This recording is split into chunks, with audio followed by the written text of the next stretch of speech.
Hi everyone, I'm Shayne Hanks. I'm a sports psychologist. I run my own business called Performance Boost. So I'm recording this from a working holiday that I'm having in Europe.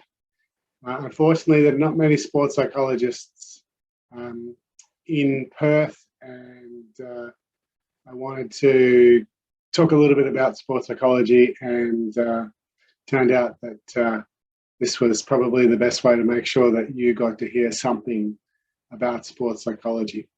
Okay, so I have an endorsement with APRA in sport and exercise psychology.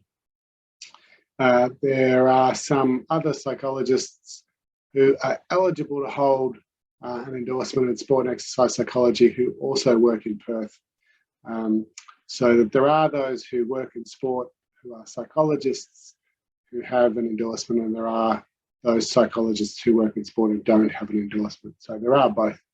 Okay, so my journey started with an undergraduate 4-year degree. So I did a straight sort of 4-year degree in psychology. I didn't do any units in sports sciences. That really wasn't an option when I was going through. It wasn't something that was easily or readily available in Perth. So I did a 3-year degree and then went and did a graduate diploma in psychology, actually in health psychology, and did a thesis in sports psychology. I did that in Canberra, at the University of Canberra. And then subsequent to that, in order to become a psychologist, and particularly a sports psychologist, it was necessary for me to do a master's in sports and exercise psychology. So at the time, there were 3 universities in Australia that did that. I was fortunate enough to get into all of those programs and decided to go to what I thought was the best program, which was Victoria University in Melbourne. Subsequently, those programs, so 2 of those programs shut down. There's only 1 program remaining in Australia now, and it runs every 2nd year. So that'll tell you something about the, I guess, the competitive nature. It's very difficult to get into that program. There aren't many places. There's probably less than half a dozen places every 2 years. So that is the reality of getting into the program. Okay, so what is it that that sports psychology is? So really the qualification and the endorsement is in sport and exercise psychology, but the reality is over 20 plus years of doing this, it's really performance psychology, where performance is a particular context where behavior is being assessed by an audience often, and that there is judgment and evaluation by the assessor or the audience, but that it's important, and it has some importance and significance to the person. So within that context, I work with not only sports people, but I work with singers, dancers, entertainers. I've worked in the military with special forces. So I've recently worked over the last 5 years with fast jet trainee pilots or fighter jet pilots at the Air Force, but also I do a lot of work with doctors and lawyers. So anywhere where there's an element of performance or significant final exams, particularly in medicine and specialty medicine. So there are all the different contexts that I work in, any element where there's an element of performance. Now, particularly when there's an element to performance, then you have the potential for performance anxiety. And over the years, it's been the bulk of what I do. So sport is just one context where performance occurs. There's a whole lot of other contexts and environments where performance occurs. And so I probably start to think of myself more as a performance psychologist rather than a sports psychologist per se, because I do work across so many disciplines. But the endorsement and the master's programs are still in sport and exercise psychology. So the reality is that we work with athletes and performers of all ages, all abilities, and across a whole lot of varieties and disciplines. So if I had to say what my average client was, I'd say the ages become younger and younger over the years. I see more and more young people. In fact, I would probably say I see more children, so teens, preteens, and teenagers, particularly between the ages of, say, 13 and 16. I see more of them than I do adults. That's changed over the last 10 years, so I definitely see more young people now than I used to. The vast bulk of those issues relate to confidence or a lack of confidence. They relate to dealing with nerves, so performance anxiety.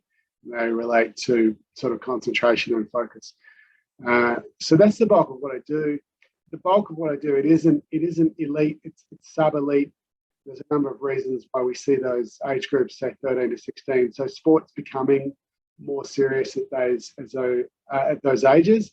So it becomes more and more serious. The athletes get bigger and better and stronger, and the need to be able to harness your mental skills become more and more important. But having said that, most of those athletes are not elite. I worked at the Institute of Sport for 5 years here in Perth, and that's probably a more elite setting than most of my clients. But it's still something that's important to them. And obviously with those younger people, their parents bring them to me. Those parents are not interested if their child becomes a prodigy or a professional or an elite athlete. They really just want their son or daughter to have fun and enjoy the sport. And they often don't, because they get so caught up in their nerves, or they're so caught up in focusing on the results, that they lose sight of many of the elements of enjoyment. And they don't know how to handle some of those skills around performance anxiety, being able to regulate that particular emotion, but other emotions. So it has a pretty significant impact on people. People really find that they start to lose enjoyment in their sport because they are unable to control their nerves in particular. That can result in a lot of people just losing satisfaction, and often will drop out of the sport, feel like they've got no other choice because they don't want to compete if they're not going to be competitive, if they're not going to enjoy it. So yeah, that's the bulk of what we do. It is there's a whole range of skills. Obviously, athletes, particularly those who are competing at an elite and particularly at professional level, when it's your job, it becomes, I guess, a whole different story when you're only as good as your last performance. So it becomes imperative for those athletes to be able to get the most out of themselves and to really make sure that they are maximising their performance. They also have all of the same issues that the general public have. So we see a lot of issues with communication with coaches, teammates, support staff, but also the issues with partners, with parents and peers, and also some of the issues associated with drug and alcohol use, and obviously anxiety, but also depression. So the same sort of issues that we would see in general public, they also are prevalent, but within the context of an elite or professional sporting environment. So I have to say that perhaps, although it can sound exciting, it can sound exotic, the journey to be a sports psychologist has been a very difficult one. It is difficult to get into the industry. There's very few jobs that are advertised. Those that are almost inevitably for Institute of Sports positions. And then obviously, if you get one of those, it's pretty imperative that you stay for a significant period of time in order to get some experience and qualifications, but really before you might go elsewhere. So I have to say that for many people, I suggest that they probably see it at best as a part-time job or even as a hobby. The reality is that most of those sports psychologists, at least those who've got the qualifications, and even many who have got the endorsement, they don't work full-time in the field. They may work part-time in a practice where they see general psychology clients, and they may work part-time with sports teams. So the reality is it is a very difficult gig to get into. You certainly want to have a backup plan that would involve what you're going to do if sports psychology doesn't work out. For many people, that might involve working in organisational settings or general settings. But it would be naive to think that you are going to find an easy road to sports psychology. I can almost guarantee that that won't be the case. So do make sure you diversify your experience and qualifications if this is something that you want to go into, and do make sure that you have plan B so that if sports psychology doesn't work out, that you're able to use those qualifications in another way.